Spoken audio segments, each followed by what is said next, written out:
ভার্সিটির সবচেয়ে আলোচিত ছেলে জিসান চৌধুরী, যার জন্য অসংখ্য মেয়ে পাব, কিন্তু সে কারো দিকে ঘুরেও তাকাতো না। আর সেই উদাসীনতাই তানিয়াকে আরো বেশি আকৃষ্ট করে। শুরু হয় ভালোবাসার চেষ্টা, অপেক্ষা, আর অবশেষে জিসানের হৃদয়ে জায়গা করে নেয় তানিয়া।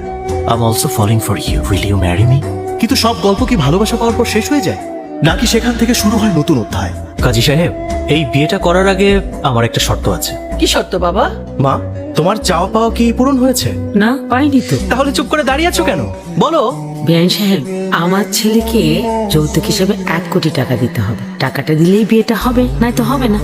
1 কোটি টাকা? আপনি আমাদের সাথে মস্করা করতেছেন? মোটেই মস্করা করছি না, আমি সিরিয়াসলি বলছি। আমার ছেলেকে যৌতুক না দিলে এই বিয়েটা হচ্ছে না। নগদ 1 কোটি টাকা, আপনার মেয়েকে 30 ভরি গহনা, আর আমার ছেলেকে একটা গাড়ি দিলেই চলবে। এসব আপনি কি বলছেন? আমার মা যা বলছে একদম ঠিক বলছে। মানে আপনি কি ভুলে গেছেন আপনার মেয়ে কোন বাড়ির বউ হয়ে যাচ্ছে? চৌধুরী বাড়ির। আমাদের সামাজিক স্ট্যাটাস আছে, আমাদের আত্মীয় স্বজন আছে, পরিবার আছে। কাল যখন তারা আমাদেরকে জিজ্ঞেস করবে খান বাড়ি থেকে বাচ্চাপক্ষ তোদেরকে কি দিয়েছে, কি বলবো? আমাদেরকে শূন্য হাতে ফিরিয়ে দিয়েছে। বিয়ান সাহেবা, এই ব্যাপারে তো আগে কোনো কথাই হয়। আমি যেদিন প্রথম আপনার বাড়িতে গিয়েছিলাম সেদিন আপনার সাথে খোলামেলা আলাপ করতে চেয়েছিলাম, কিন্তু আপনি আমার কথা শুনেননি। পা, বিয়ের ব্যাপারে বিস্তারিত কিছু আলোচনা আপনার সাথে করতে চাই। কোনো আলোচনা দরকার নাই, আমি কিচ্ছু শুনবো না।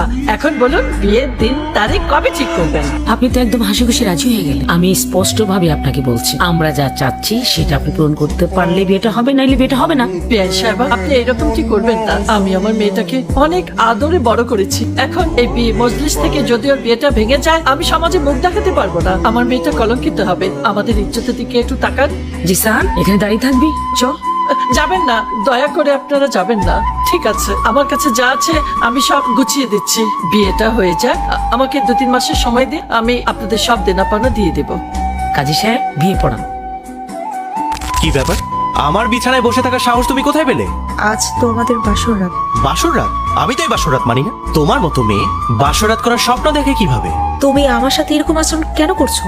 আজ তো আমাদের জীবনের প্রথম রাত, আমরা একটু সুন্দরভাবে সময় কাটাই। তুমি তো বিয়ের আগে এমন ছিল না, নাকি তোমার এক প্রস্তাবে তোমাকে বিয়ে করতে রাজি হওয়াই আমার জীবনের সবচেয়ে বড় ভুল ছিল? এক্সকিউজ মি, প্রস্তাব আগে আমি তোমাকে দিই, প্রস্তাব তুমি আমাকে আগে দিয়েছিলে। আর যেখানে ইউনিভার্সিটির প্রত্যেকটা মেয়ে আমার জন্য পাগল, আমার পেছনে ঘুরে বেড়ায়, সেখানে আমি তোমাকে বিয়ে করেছি এই জিসান চৌধুরী। আর কি চাই তোমার? অবশ্য ভুলটা আমি করেছি, কারণ আমি ভেবেছিলাম তুমি কোটিপতির, কিন্তু তোমার মা যে এতটা করি তা আমার জানা ছিল। তুমি আমার সাথে এমন করছো কেন? আজকের পর থেকে তুমি এই বিছানায় বসবে না। ওখান থেকে একটা বালিশ নাও, নিয়ে নিচে ঘুমাও, যাও। হাই, তুমি ভালোই বাজাও, তাই ভাবলাম আশেপাশের মানুষ তোমার প্রশংসা করার আগে আমি নিজেই করে ফেলি। থ্যাঙ্কস। আচ্ছা, তুমি কি এমনই, মানে মানুষকে ইগনোর করো? সবাইকে না। ও, তার মানে আমি খুব স্পেশাল, তাই না? তোমার যেটা ভালো লাগে তুমি সেটা ভাব।